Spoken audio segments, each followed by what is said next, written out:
संपन्नता की ओर बढ़ते कदम। परमात्मा इशारे। ओम शांति।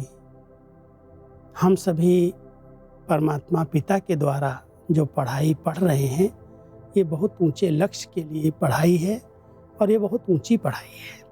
अब इसमें पास होने के लिए हम सबके पास उस शक्ति की ज़रूरत है।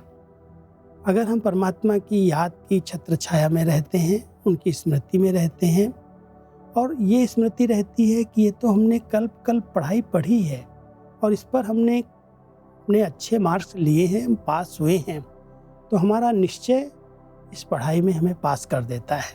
तो आज परमात्मा पिता अपने बच्चों को विशेष इशारा दे रहे हैं, बच्चे सदा बाप की छत्र छाया के नीचे रहो तो माया से सेफ सदा मौज में रहेंगे।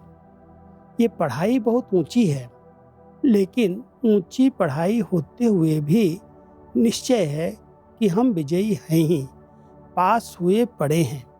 कल्प की पढ़ाई है, नई बात नहीं है। इसलिए सदा मौज में रहो और दूसरों को भी मौज में रहने का संदेश देते रहो। मनसा महादानी बन शक्तियों का दान करते चलो तो मन के संकल्पों पर सेकंड में विजयी बन जाएंगे।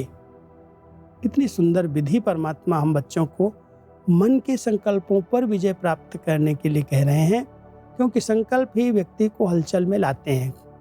इसलिए अगर हम मनसा महादानी बनते हैं, अपने बहुत श्रेष्ठ संकल्प दूसरों को देते हैं, तो जितना हम इस मनसा द्वारा शक्ति का दान करते हैं, उतना हमारी मनसा शक्तिशाली बनती जाती है और वो शक्तिशाली मनसा स्वयं पर कंट्रोल कर सकती है।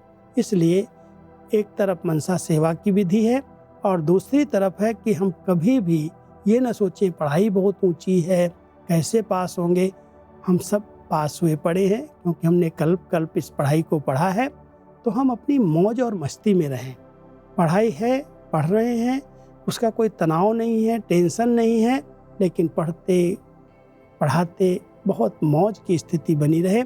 जितना हम मौज में रहेंगे, उतना हम दूसरों को भी मौज का अनुभव करा सकेंगे और सदा विजय हमारे आगे ऐसे लगेगा कोई बड़ी बात नहीं है, हमने तो विजय प्राप्त की है और अब फिर से विजयी बन करके दिखाएंगे। ओम शांति।